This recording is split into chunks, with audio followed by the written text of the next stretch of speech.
Hey everyone, I'm covering all the topics that I wish I knew before I started my travels. Here's how the video will be structured.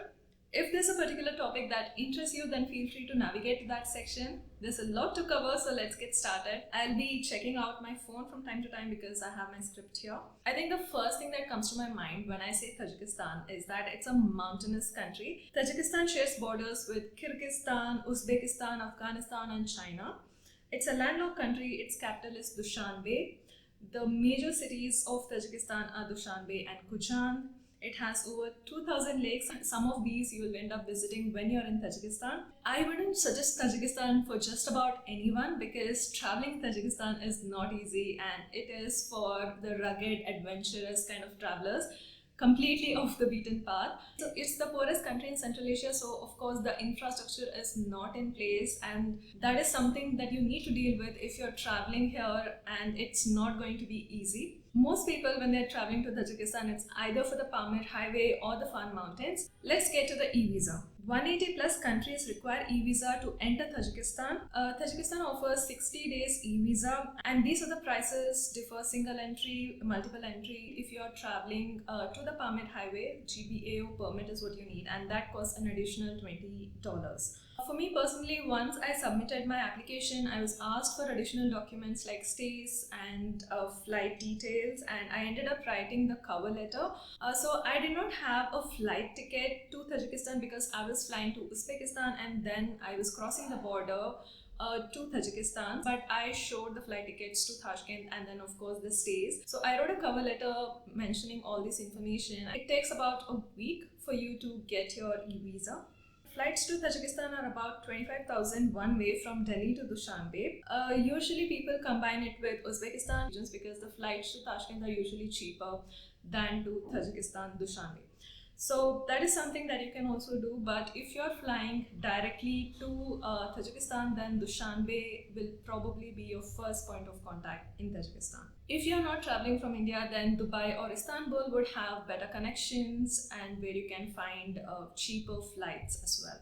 In the interest of time, we are covering only the main towns of Tajikistan and what you can do there, which is Panjakent, where I did a lot of hikes in the Fan Mountains, and the Pamir Highway, which is the legendary highway that most people have it in their bucket list. If you need in-depth information about traveling to Tajikistan, then check out my blog post in the description. It has a lot more information. If you're an avid hiker, then possibly you will be based out of Panjakent because that offers a lot of different hiking options.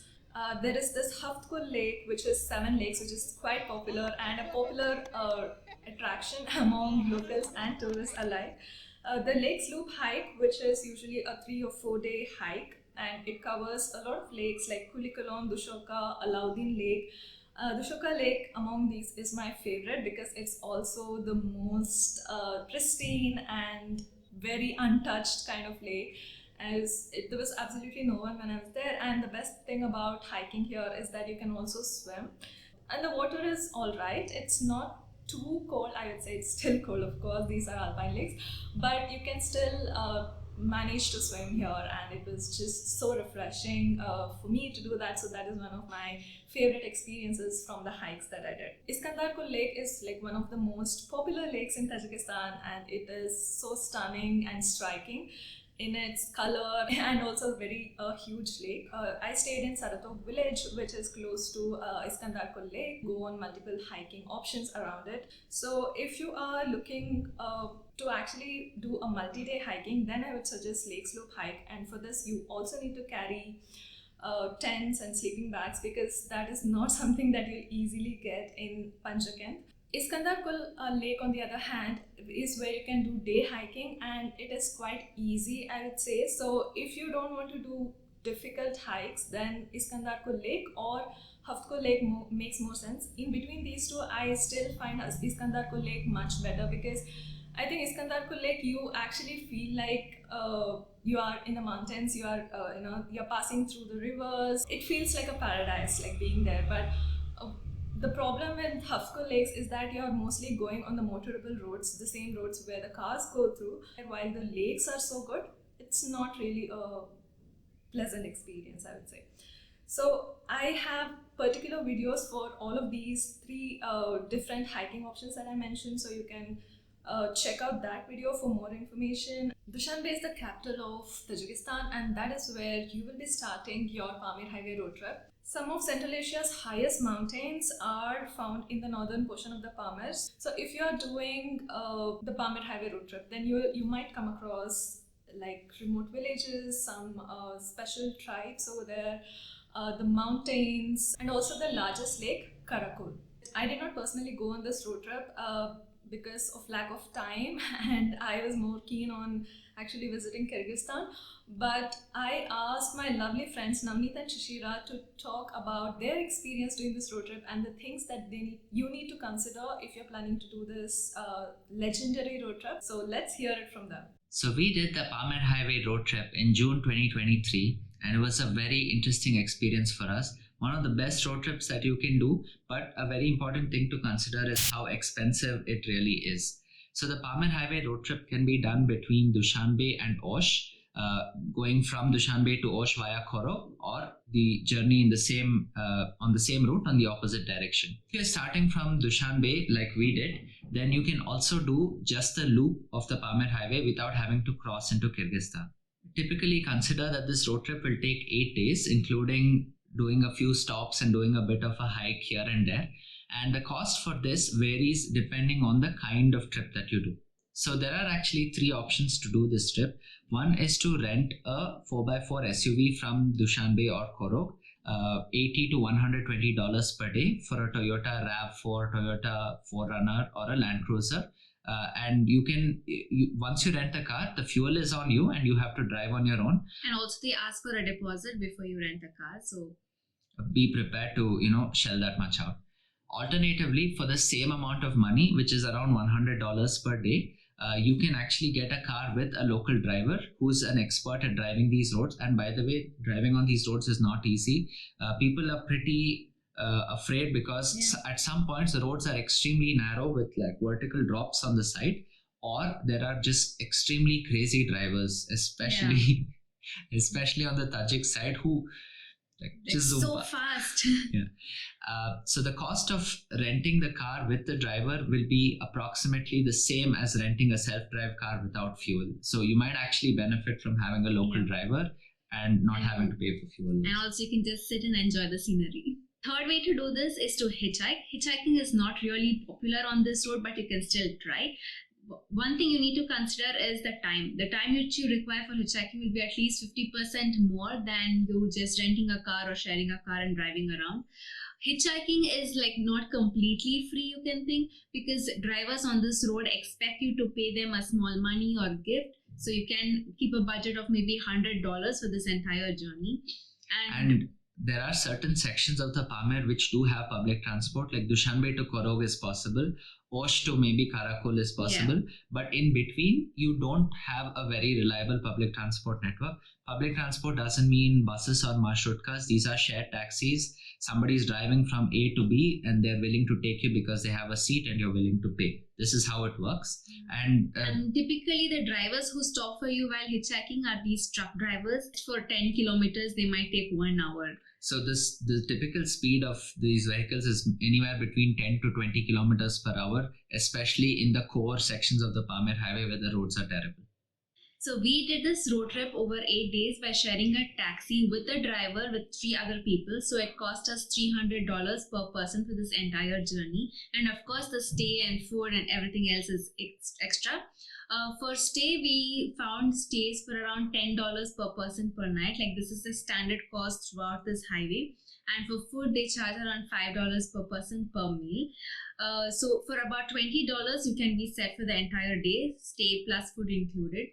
For them, this is one of their only sources of revenue. Otherwise, they are their families who are just living in the mountains, raising their sheep and bartering in their everyday life to survive. So the prices are on the higher side. So for sightseeing, you don't really have to spend much money on this trip because everything is open nature and it's free. You can do a lot of hikes. There are multiple single day, half a day, 2 day, 3 day trips that you can do by just parking your car somewhere and walking off. Having a guide helps, but you don't really need one. You can also do it on your own because it's very safe to do it. There Apart are from this, we saw like a fort and a hot spring, and for tickets for this was around 20 sumoni, so which is like $2. Hot spring is a must visit on this highway because it's absolutely nice. highly recommend you do the Wakhan corridor. The Pamer highway actually goes, inland, but the Wakhan corridor is situated on the border between Tajikistan and Afghanistan, which is one of the most beautiful landscapes that you will actually get to enjoy. And the people there are considerably different from the other parts of the Pamer highway, so it's a great cultural experience too. As the third highest motorable highway system in the world, the second highest international highway in the world, this is definitely a must do in your life just to experience what it's like. And you might feel that the trip is actually hyped or overhyped, you could say, but the reality of it is once you do the trip, it's those long memories that you make on this journey that really define the Pamer highway road trip for you as a person. Food wise, I would say this was probably the most difficult country for me to travel to as a vegetarian. Some days were good, like in Juma Boy's guest house where I got a lot of veggies on my plate. Probably the most that I've eaten in Tajikistan, but in other places it can be quite difficult. The main dish, of course, is the pulav. So if you watch my Uzbekistan video, I've covered in detail about the foods here. So the foods are usually similar between Uzbekistan and Tajikistan, like pulav, samsa, shashlik, langman, ayran, bread, green tea, the ubiquitous green tea. What I found about this place, which is quite interesting, is that bananas are super expensive here. It's like 7 Tajik somoni for one banana, which is like 54 rupees. Also, because this is a landlocked country completely away from the tropical region, so of course you can imagine that bananas are super expensive here. Ice creams was quite surprising to me because they are such a huge thing here. Ice cream parlors usually come alive at night, and you see the whole family, the locals coming outside to have ice creams, and you see a lot of people hanging out, gossiping, skating. So it's pretty lively. Language is definitely a problem. There's a huge language barrier even in the main cities of Tajikistan. Either Russian or Tajik language is widely spoken. Download offline maps like maps.me, for example, which is especially resourceful when you're hiking, because especially if you're doing like independent hikes, because it also shows you the places where you can pitch your tent, where you can find spring water, and also the kind of elevation that you will be passing through. So these become really useful in order for you to navigate through unknown terrains. SIM, I bought a T-cell SIM, which was about 100 Tajik somoni, which is 10 USD or 800 rupees for 10 GB of data. Now, if as an Indian, I find it so expensive because data is so cheap here, but when you're buying data abroad, this is usually the prices. Now, withdrawing cash in Tajikistan can be quite challenging. That is why I have to mention it here, because I was not able to find any ATMs to withdraw cash in Panjakent especially. In Dushanbe, I've heard that there are a few places where you can withdraw cash. But since I knew about this before, I ended up carrying USD with me, and I exchanged USD to Tajik somoni in the local exchanges, and that is how I was able to spend money in Tajikistan. While in Uzbekistan, Yandex is so ubiquitous, I was not able to find any Yandex cars here in Panjakent, especially just across the border from Uzbekistan. But since the prices of petrol are quite expensive, unlike the neighboring countries, it can be quite difficult and expensive to find transport here between the cities, for example. One thing that you can do in the city is, of course, go for the mashroot cars, which are like minivans, and these are quite inexpensive. But if you're going from one city to the other, usually shared taxi or public transport is your option. Again, you need to find out if there are even public transport options. The best way to find out about all these things is where you're staying. If you're staying at a hostel or a hotel, your host will likely help you figure out the transportation options. It's not easy to find water here. Most of the times I try to fill water in the guest houses or hostels where I was staying at. So it's good to carry water filter when you're traveling in this region to avoid plastic water bottles. Budget, I would say anywhere between $15 to $20 per day. That is if you're on a budget. It can get quite expensive if you're traveling in the Pamir region. The border experience itself I found very interesting because the border officials here are so friendly, especially on the Tajikistan side. And the border officials are usually meant to be strict and stern, right? So it was quite refreshing to come across like such friendly and warm border officials. Personal experience, I think this is where people just randomly invited me to their homes in the markets, on taxis and etc. And it was so weird for me at first, and I was like, I wasn't really sure on how to really respond to that. But after a while, I kind of got used to it because it's so common, it happens so often. I stayed in the locals' home in Kulikulon Lake and somewhere near Haftkul village as well. They fed me so much food, hospitality is so unparalleled here. Now, you might ask me, is it even safe to do this? From my personal experience as a solo traveler, and I've also traveled in a group in Tajikistan, I would say Tajikistan is quite safe. I did not have any safety issues when I was, whether I was in the remote mountain regions or in the cities. So personally, I had a good experience, and I've heard the same from other female travelers as well. But of course, you need to consider the basic safety precautions pretty much everywhere, not just in Tajikistan. What is the best season to visit Tajikistan? So anywhere between June to September is a good time to visit Tajikistan for most purposes. You can hike in the high mountains, and also you can travel to the Pamir highway snow-free, so which is quite convenient.